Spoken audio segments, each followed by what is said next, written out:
আসসালামু আলাইকুম রাহমাতুল্লাহি ওয়া বারাকাতুহু। সুপ্রিয় সম্মানিত দর্শক ও শ্রোতা, আশা করি মহান রব্বুল আলামিনের দয়ায় আপনারা সকলেই ভালো আছেন।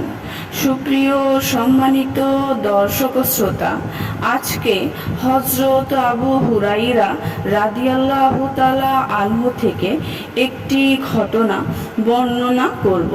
ঘটনার শিরোনাম হচ্ছে জীবনের শেষ সময়ের ওসিয়ত।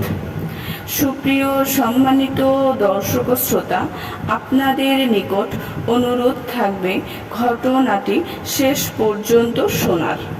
হযরত আবু হুরাইরা রাদিয়াল্লাহু তাআলা আনহু জীবনের অন্তিম সময়ে পৌঁছে বললেন, আমার কবরে বেড়া দেবে না, জানাজার পেছন দিয়ে আগুন নিয়ে চলবে না, জানাজা নিয়ে যেতে তাড়াতাড়ি করবে।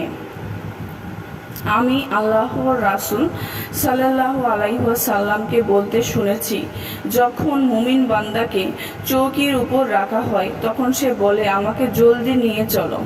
আর যখন কাফের বা পাপাচারীকে চৌকির উপর রাখা হয় তখন সে বলে, আমাকে কোথায় নিয়ে যাচ্ছ? যদি আমি নেককার বান্দা হতাম তোমাদের কাঁধ থেকে ঝাঁপিয়ে পড়তাম।